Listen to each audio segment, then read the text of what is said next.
A man walks into Scotland Yard. He says, "I've killed someone." But he doesn't know his name. He walked up to the front desk. His clothes were dirty. His head was shaved. No ID, no bag, nothing. "I've killed someone," he said. The officer looked up. "Name?" The man hesitated. "I don't know." He was calm, too calm. He let them search him. Empty pockets, not even coins. They asked again, "When did the murder happen?" "I don't know." "Who did you kill?" "I don't know." "Where?" "I don't know." They locked him up, called Inspector Japp, 9:12 a.m. By 9:40, Hercule Poirot entered the building. He said nothing at first. He looked through the glass. The man was sitting on the bench, back straight, hands folded, not shaking, not tired, alert. Japp stood next to Poirot. "He walked in like that," Japp said. "Said he's a killer. Can't remember who, when, or why." Poirot raised an eyebrow. "He said nothing else?" "He asked for you. Said he saw your name in a newspaper." "He remembers my name." "Yes." "But not his own?" "Correct." Poirot stared at him. "Let me talk to him." They walked in. The man looked up. His eyes focused on Poirot. "You're Poirot," he said. "I've heard of you."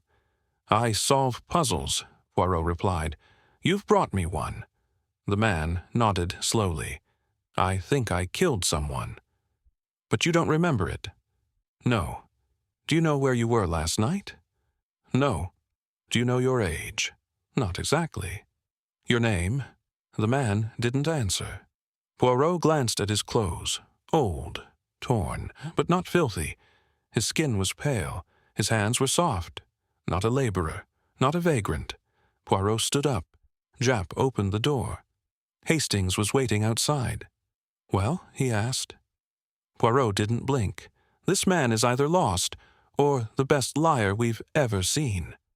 "I see darkness, a man falling, voices, blood," he says. "But I don't know who I am." He sat straight, shoulders level, hands open, resting on the table. His face was clean, no cuts, eyes steady. He didn't look tired. He didn't look confused either. The metal chair was cold. The walls were plain. No clock, no sound. Poirot entered, pulled a chair, sat down. No handshake, no file. Just a stare. "Do you know your name?" "No." "Do you know mine?" "Yes." "Where from?" "I saw it in a newspaper." "Which one?" "I don't remember." Poirot nodded. "Close your eyes. What do you see?" The man paused. Darkness. Poirot waited. A man falling. Voices. Blood. "Whose voice?" "I don't know." "Yours?" "Maybe." "His?" "Maybe." Poirot leaned back. "Do you remember the place?" "No." The man looked at the table, then back up. "You believe you killed someone?" "Yes." "Why?" "I feel it." "Feel what?" "Weight. Inside me. Like I did it." "Fear?" "Yes." "Regret?" "I don't know." Poirot turned his head. Japp was watching through the glass. He didn't move. "Have you ever been here before?" "I don't think so."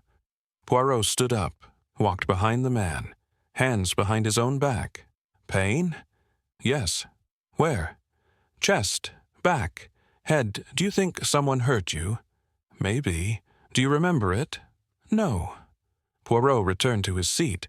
Still no notes. Still just watching. "What's the last thing you remember?" "Waking up, near the water." "River?" "Yes."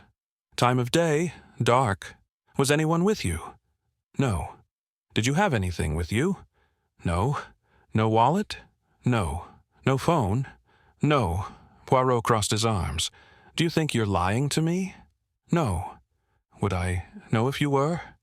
"Probably." Poirot tilted his head. "You say you killed someone, but you have no name, no memory, no face, no proof." "I know." "So why come here?" "I don't know. I just knew I had to." Poirot stared for 10 seconds. No expression. "You're not insane." "Okay." You're not faking confusion. I don't think so. Poirot stood again, walked to the door, stopped, turned back one last time. The man didn't blink, didn't smile, didn't flinch, just stared, still. Something's buried inside him, and it's clawing to escape. What do you call someone with no name, no papers, and no past? He wore a jacket, no brand. Labels were cut off. The inside stitching was loose. The shirt had no tag. The trousers didn't fit well. The clothes weren't old, just stripped. The buttons didn't match. The soles of his shoes were smooth. No dirt, no wear. Poirot stood by the evidence table. The items were placed in a plastic tray. One jacket, one shirt, one pair of trousers, one pair of shoes, one piece of paper, blank, folded. Any prints? Poirot asked. None, the officer replied. No partials, not even smudges. What about the clothes? No laundry marks.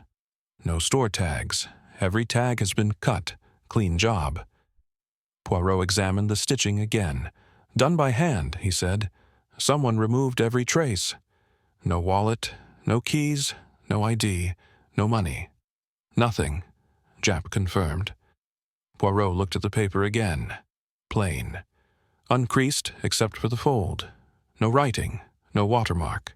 Japp called in the forensic specialist. She wore gloves, no clipboard. He's not homeless, she said. How can you tell? Skin is clean, hair recently shaved, no lice, no damage to nails, feet are soft, hands are smooth. Shoes? Poirot asked. Wrong size, too small. No arch pressure, he hasn't walked much. Could he be military? No signs, no posture damage, no visible trauma, no calluses. Poirot asked about his fingerprints. We ran them twice. Nothing. Not in local, national, or Interpol databases. Dental records? No match yet. He has fillings. European style, but not British. Poirot folded his arms. He's not British. Not likely. Accent is local, but tone is neutral. Educated, but vague. Deliberate erasure? Yes, the forensic officer said. Too clean to be natural. Someone erased him on purpose. Could he have done it himself? Possibly, but it would take planning, resources, skill. What about injury? No external trauma, no bruising, no signs of recent struggle. Poison? Negative. Blood work clean. No drugs, no alcohol, no sedatives. Poirot walked back to the glass. The man was sitting in the same position, same posture, same eyes. He hadn't moved in over an hour. No nervous tics, no restlessness, just stillness. Do people erase themselves? Hastings asked. Not easily, Poirot replied. Not completely. What does that mean? Poirot looked at the blank paper again. It means someone planned this. He walked to the evidence tray, stared at the torn labels, then turned to Japp. We have no name, no country, no prints, no records. Yes, Japp said. He doesn't exist on paper. Poirot narrowed his eyes. Someone wanted this man forgotten. Or he wanted it himself. She walked in with a newspaper. She said, I know him. The front desk called Japp. A woman was waiting. She had a newspaper in her hand. She said she recognized the man. Japp brought her upstairs. Poirot was in the observation room. She wore a simple coat, no jewelry. Her voice was soft. French accent.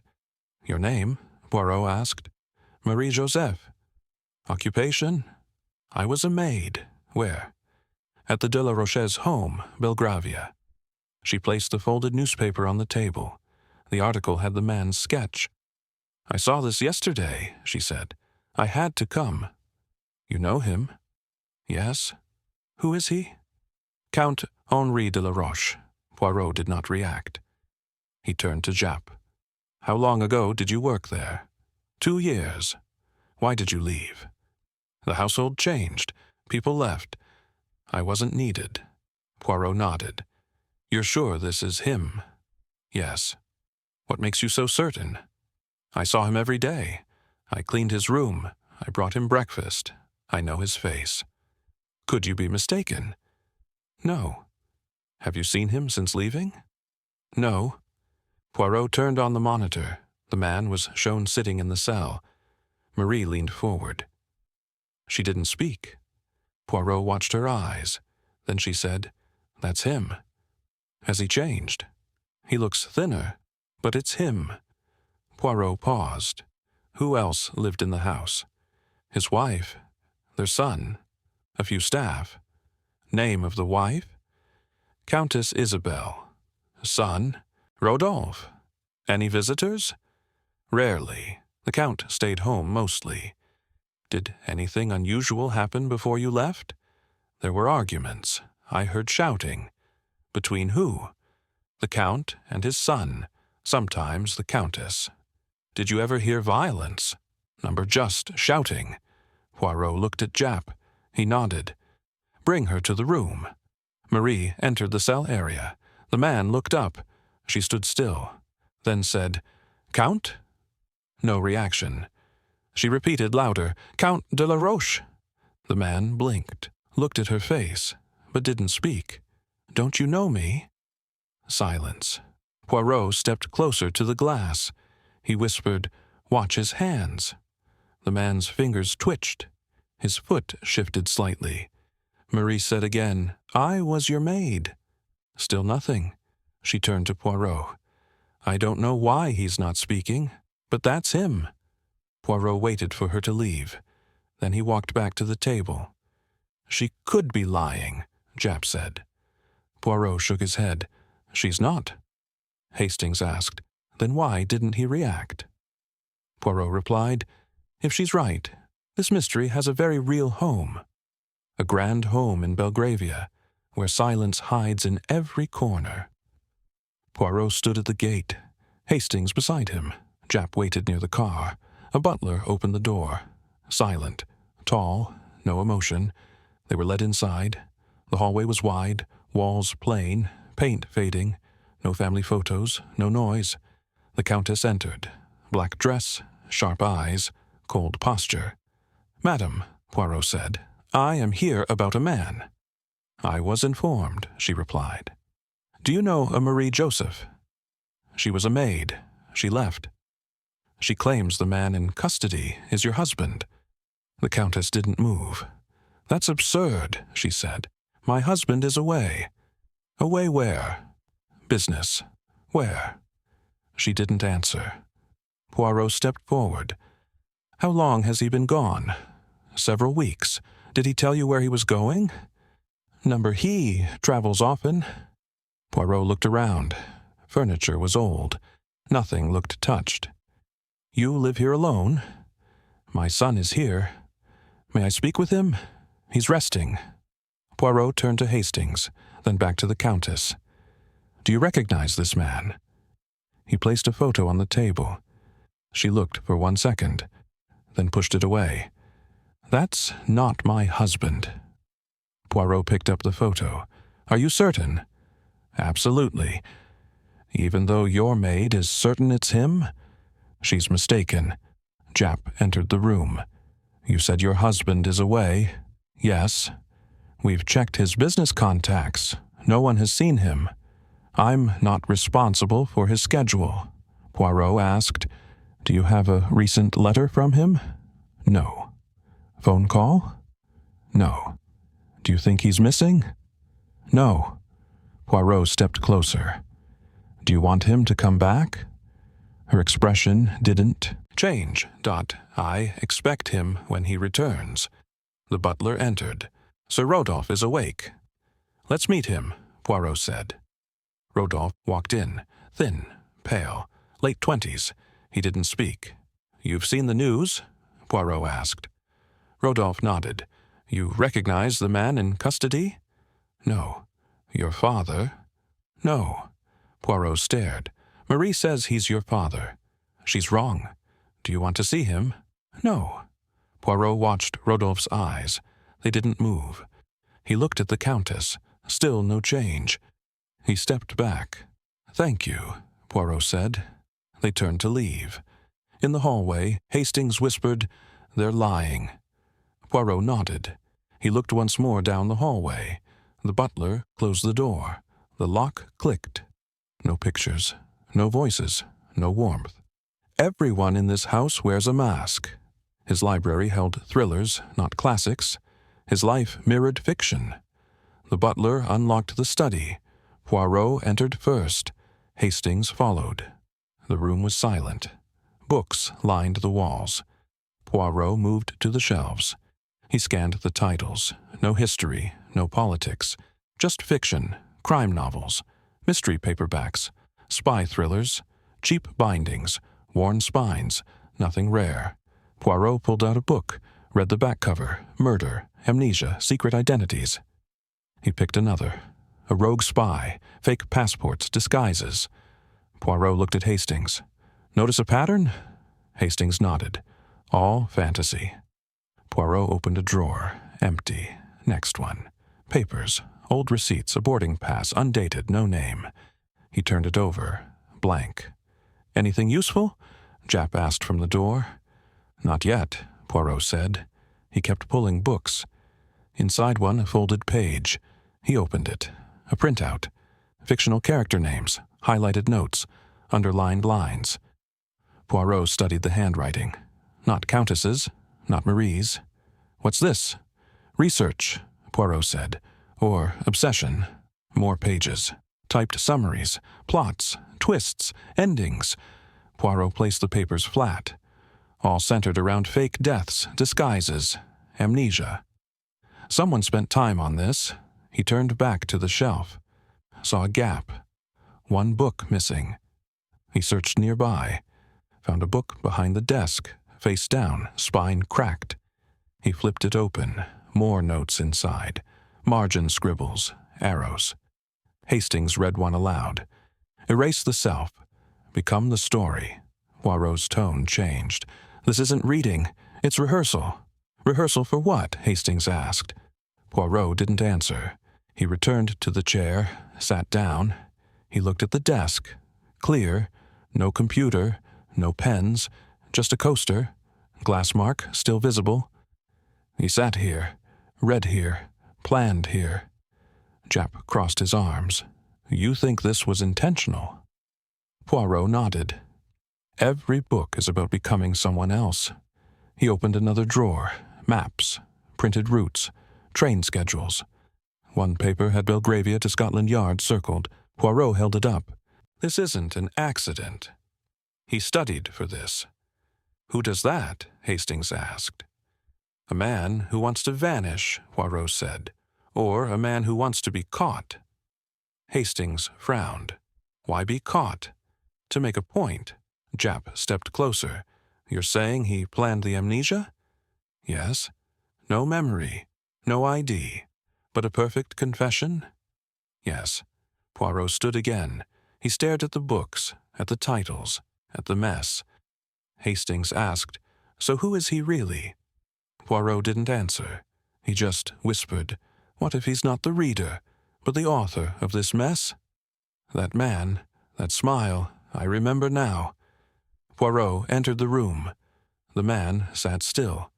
Hands on knees, eyes forward. Poirot placed a photo on the table. "Look at this." The man didn't move. Poirot waited. 10 seconds. Then the man leaned forward. He stared. His eyes narrowed. Poirot watched carefully. "That man." Pause. "That smile." Pause. "I remember now." Poirot leaned in. "Who is he?" "Hubert Bruno," the man said. "Old friend." "No, not friend. Something else." "Go on," Poirot said. The man kept looking at the photo. Fingers trembled. "We were together. Somewhere dark. A cabin, maybe. Wood walls. Oil lamp." Poirot didn't interrupt.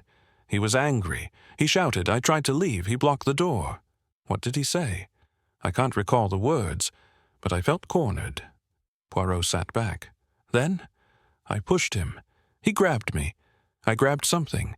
Heavy. A lamp. I hit him. Once? Yes." "Did he fall?" "Yes." "Bleeding?" "Yes." Poirot nodded. "Then what?" "I panicked. I left." I don't remember more. I woke up on the street. Poirot stood, called Japp in. He remembers, Poirot said. Japp asked the same questions. The man gave the same answers. No hesitation, no corrections. Where's the cabin? I don't know. City? Country? I can't tell. Why was Bruno there? We were arguing. About? I don't know. Did you plan to kill him? No. Poirot asked, How do you know his name? I just do. It came to me. His face triggered it. Japp wrote it all down. Poirot stayed silent. When they left the room, Hastings whispered, Seems real. Poirot nodded. But rushed. Too clean? Yes. They entered the side office.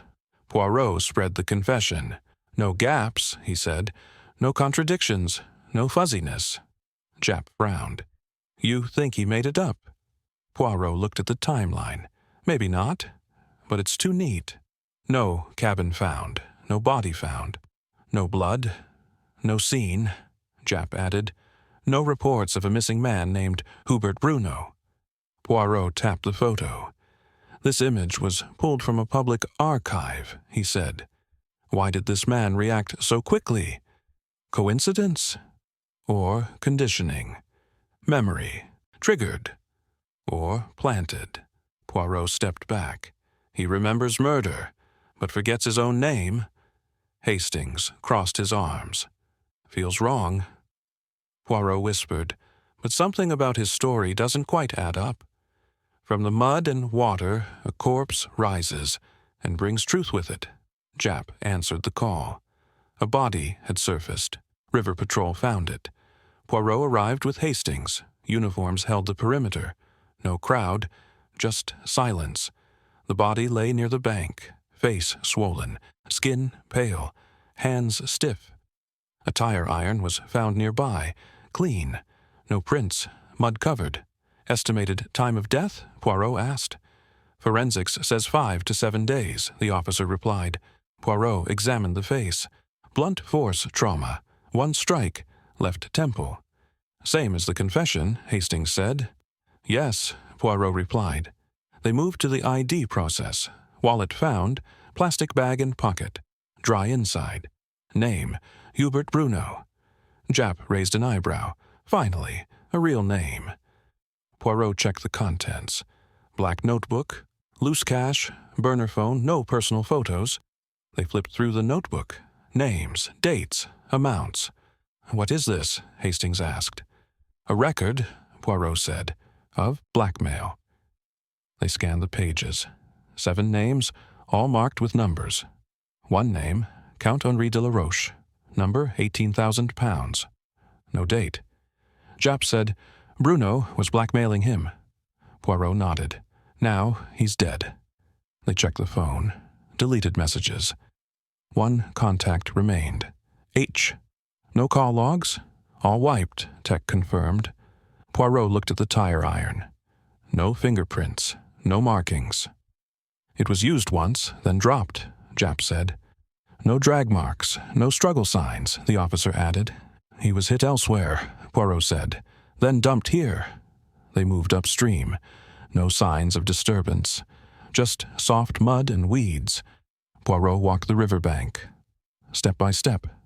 Eyes on the ground. He stopped. Bent down. Picked up a torn cloth piece. Coat lining, he said. Could match the victim. Back at the station, lab confirmed. Blood matched Bruno. Cause of death, blunt trauma. No defensive wounds. Didn't see it coming, Japp said. Poirot returned to the timeline. De la Roche said he killed Bruno, but couldn't say where or when. Now Bruno was found, killed the way described. But is it truth or luck? Poirot asked. Hastings said, His memory seems real now. Poirot disagreed. Real or rehearsed? Japp leaned over the file. Maybe he did kill Bruno. Poirot said nothing. He stared at the notebook. Why write the Count's name? Hastings asked. If he was dead? Poirot turned the page. Blank, the last entry, no tick, no line through it. It wasn't completed, Poirot said. Bruno expected more. Hastings said, "Then maybe he was meeting the Count again." "Maybe," Poirot replied, "but something's off." They all stared at the black ink, one name, no end. The man died, but the lies are still alive. He wrote poetry, but whispered with criminals. Rodolphe sat in his room. Books on his desk, notebooks, pens, blank pages. Poirot knocked once. Rodolphe didn't look up. "We have questions," Poirot said. Rodolphe closed the book, didn't speak. Poirot placed a photo on the table. Bruno, dead. Rodolphe stared, expression flat, no reaction. "You knew him," Poirot said. Rodolphe blinked. "No." "You were seen with him. Where?" "East End, 2 weeks ago." Rodolphe leaned back. "That's not true." "Multiple witnesses, same story. They're mistaken. Cafe owner described your coat, said you spoke in whispers." Rodolphe shrugged. "I visit cafes."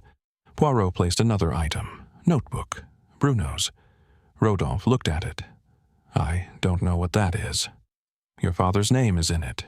"That doesn't mean anything." Poirot waited. No answer came. Hastings stepped forward. "You're a poet?" "Yes." "Published?" "No." "What do you write about?" "Pain." Silence. Truth Poirot raised an eyebrow. "Or lies?" Rodolphe's lips tightened. "I don't owe you answers." Poirot stood. Japp entered. "There's more," he said. He dropped a file. Inside, CCTV stills. Rodolphe, Bruno, same table, outside a pub, clear image. Rodolphe looked down, said nothing. Poirot opened the file, read aloud. "Bruno known for blackmail, used young men as messengers." Rodolphe didn't flinch. "Are you one of them?" "No." Poirot leaned in. "Or did you use him?"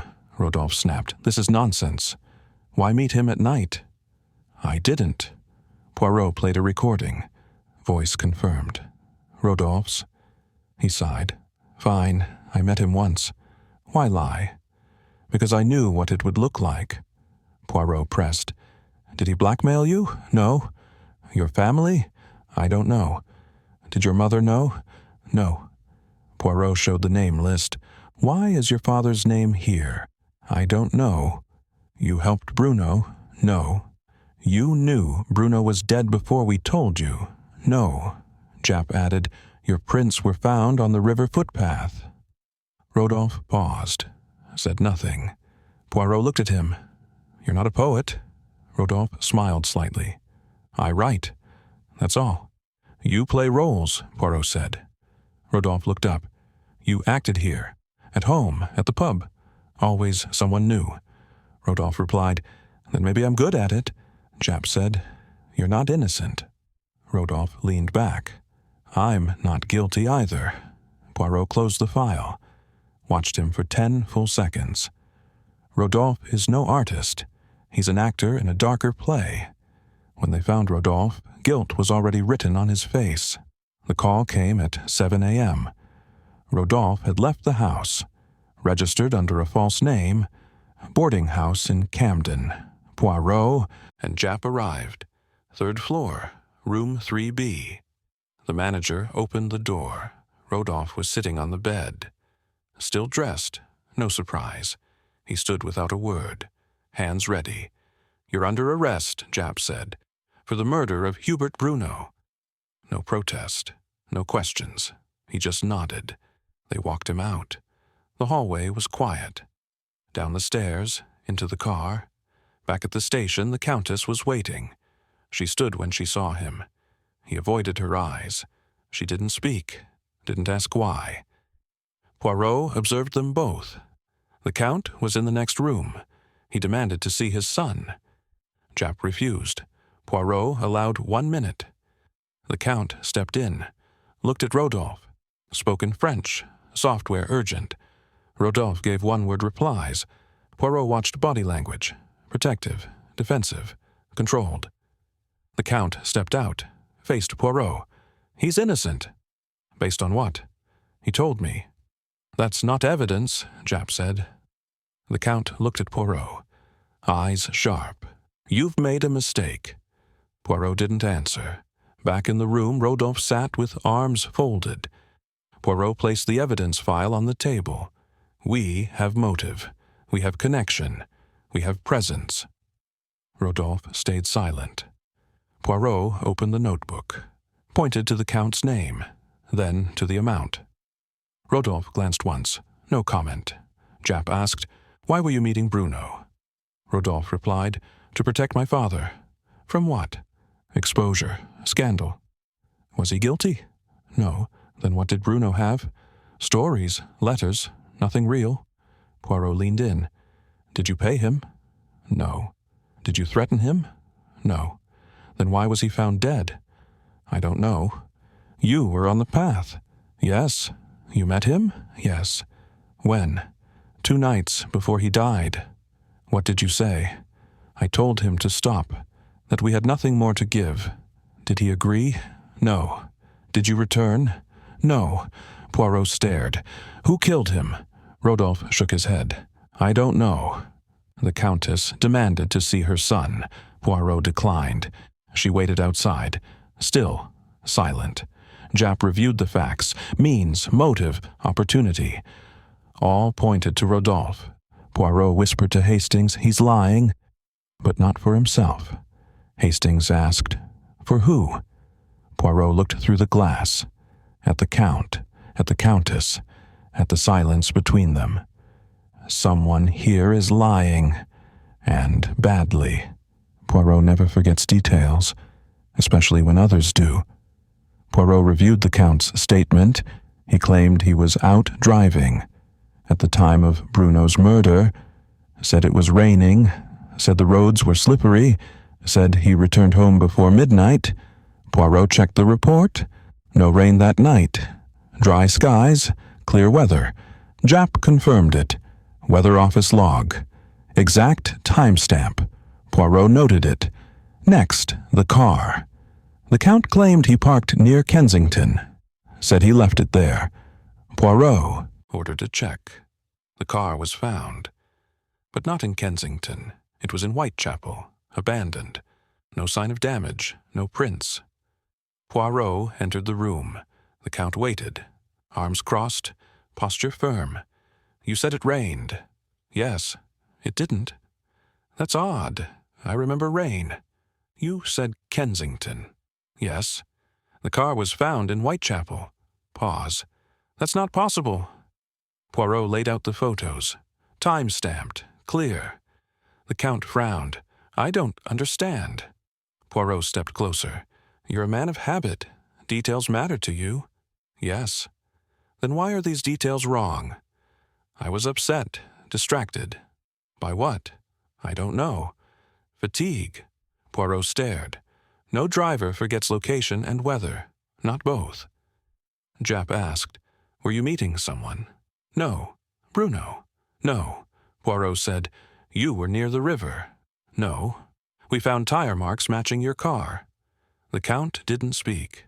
Poirot dropped another photo. Cloth scrap, matched to car seat fabric, found near the bank. Same place Bruno's body was found.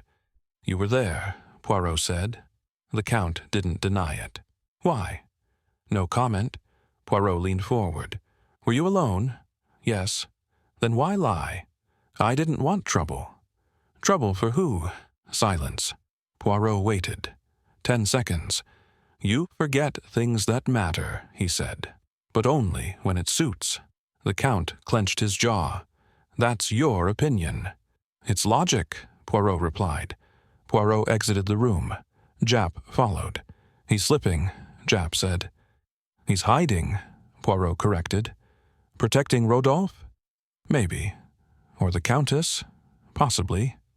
Hastings asked, "Why not just tell the truth?" Poirot answered, "Because someone in that house holds the key." He looked back through the glass. At the Count's face, no fear, no panic, just control. Too much control. Did he really forget? Or is he protecting someone? "He didn't kill Bruno," Rodolphe whispers. "I did." Rodolphe asked to speak. "Only Poirot." Room cleared, he sat still, head down, hands open. Poirot waited. No words, Just silence. Then, he didn't kill Bruno. Poirot leaned in. Rodolphe whispered, I did. Poirot didn't respond. Not yet. Rodolphe kept talking. He found our secrets, letters, names, threatened everything. Who? My father, my mother, me. He wanted money. Yes, more each time. Why didn't you go to police? My mother refused, said it would destroy us. And your father? He wanted to pay. But you didn't. No. Poirot asked, when did you meet Bruno last? Night before he died. By the river. Rodolphe paused, breathing faster. He laughed at me. Said I'd never have the courage, said I was weak. Poirot watched his face. No tears, just tightness. He pushed me, said he'd expose us, said the press would love it. And then, I lost control. What did you use? A pipe, I think. It was nearby, heavy. One hit? Yes. He fell? Yes. You stayed. Number Y ran. Poirot asked. Where did you go? Home. Washed my hands. Didn't speak to anyone. Did your parents know? Rodolphe nodded. I told them. What did they do? Covered it. Planned the lie. Said father would take the blame. Why him? He's already ruined. Poirot didn't reply. He watched Rodolphe's eyes. Flat. Cold. But flickering. You lied to protect yourself? Rodolphe shook his head. I lied to protect her. Your mother? Yes. Poirot leaned back. She's the reason this all began. Rodolphe looked up. She had secrets. Bruno found them. What kind of secrets? I don't know. She never told me. Just said Bruno must be handled. Poirot stood, walked to the door, stopped. You knew it would come to this. Yes, why speak now? Because it's over. Poirot stepped out, told Jap, book him. Hastings waited in the hallway. He confessed. Yes. Why now? Poirot answered, because the lie couldn't hold any longer. They watched Rodolphe being led out. Head low, no resistance. Poirot turned to the file. One name circled, one notebook closed. The truth burns, and it burns through everything. I was trying to protect him, the Count says, even if it meant losing myself. The Count requested a meeting. Poirot agreed, just the two of them. The door closed, no one else in the room. I know it's over, the Count said. Poirot stayed silent. I was trying to protect him. Rodolphe? Yes. Poirot nodded. I knew about the meeting. I followed him that night, but I was too late. You saw the body? Number just Rodolphe. He was shaking, blood on his sleeve. Did he tell you everything? Yes. Poirot asked, why not come forward? He's young. I've already made my mistakes. He had a future. So, you erased yourself? Yes. Why the amnesia? To confuse you, delay the case, buy time. Poirot watched him. You shaved your head? Yes. You memorized crime novels? Studied false identities? Yes. Why confess to murder? It was the only way to take attention off him. You believed you could maintain it? Number, but I had to try. Poirot paused. You knew it would fail. I didn't care. Poirot leaned in. Do you realize what you risked? My name means nothing. He still had a chance. You both lied. Badly. Yes. Poirot folded his arms.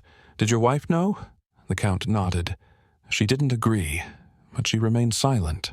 For him. For me.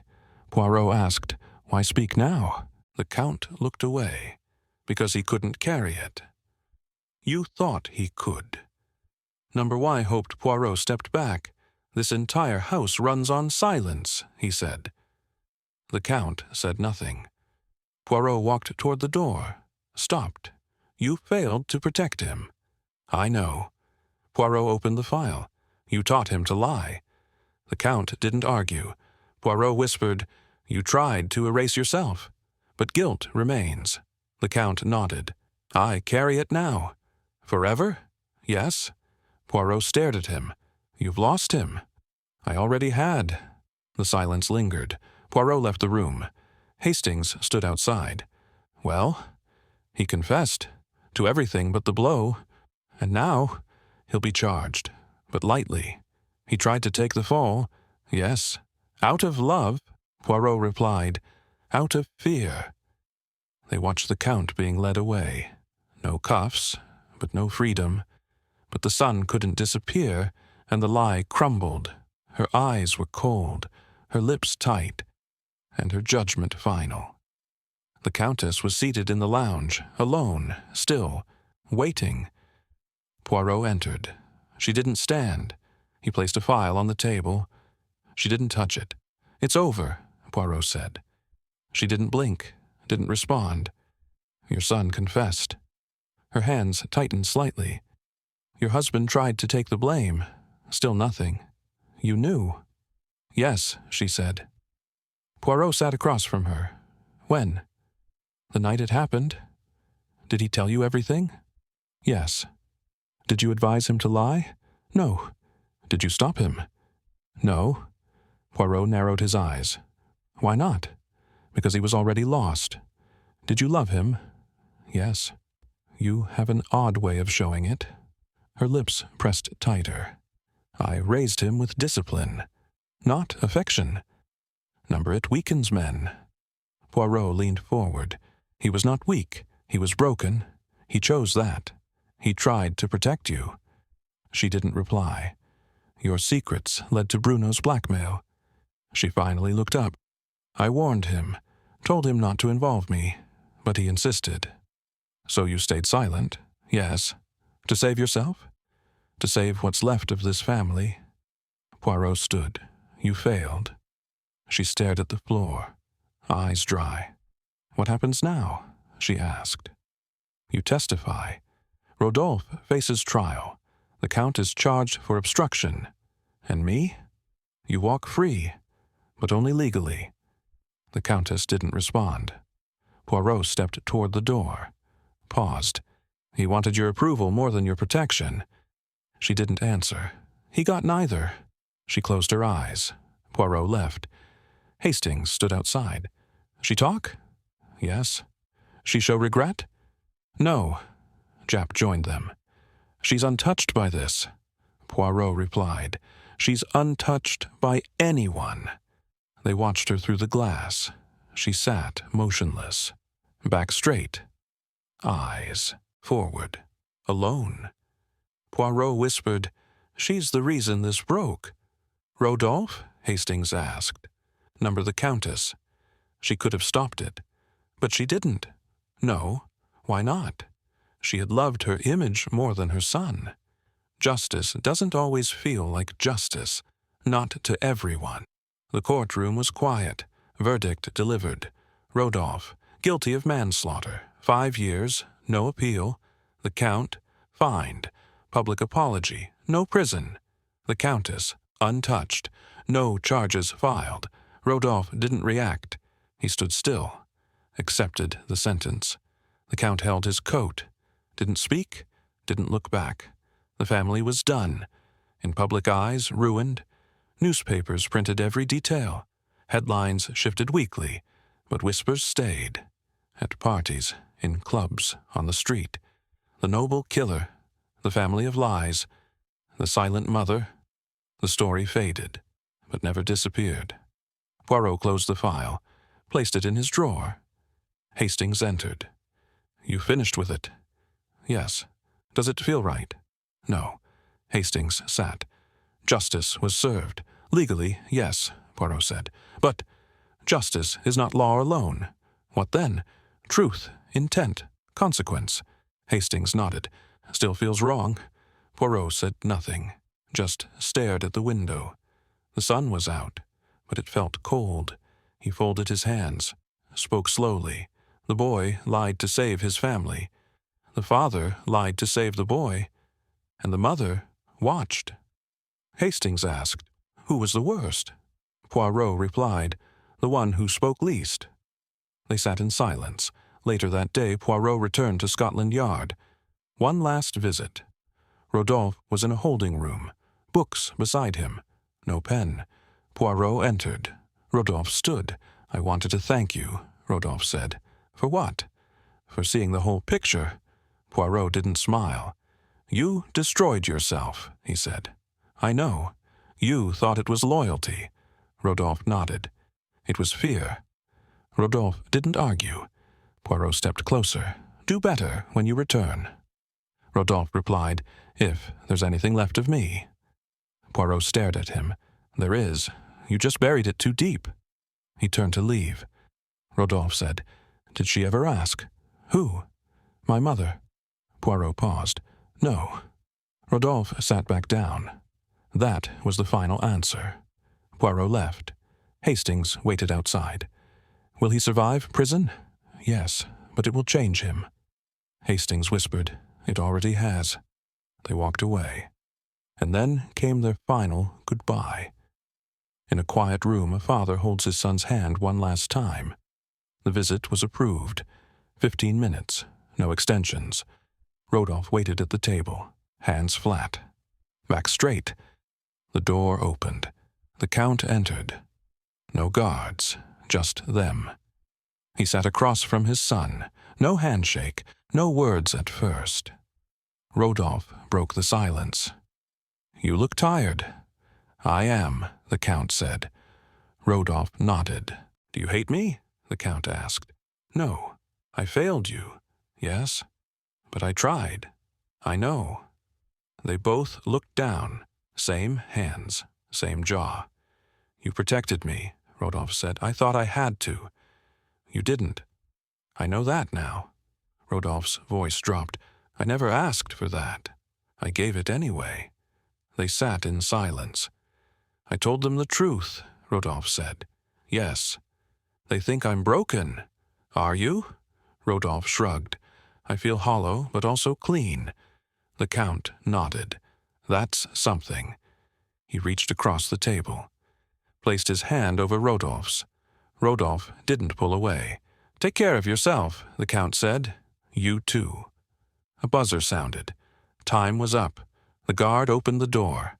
The Count stood, paused. "One day you'll understand," he said. "I hope not," Rodolphe replied. The Count left. Poirot stood by the exit. "Was it enough?" he asked. The Count didn't answer. "Do you regret it?" "Every hour." Poirot nodded, watched him go.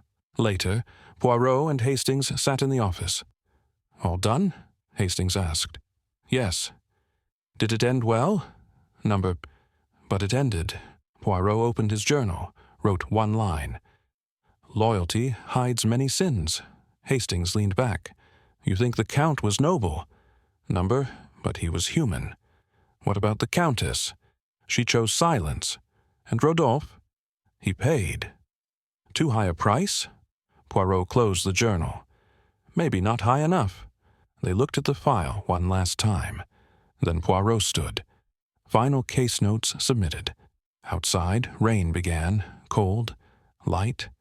Poirot didn't take his umbrella. He walked slowly, thoughtfully, voice low, words exact. A father's love does not erase truth. It bends it, stretches it. Sometimes it breaks. He paused at the corner. Close emotionally. A father's love may not save the world, but it shows us what sacrifice truly means.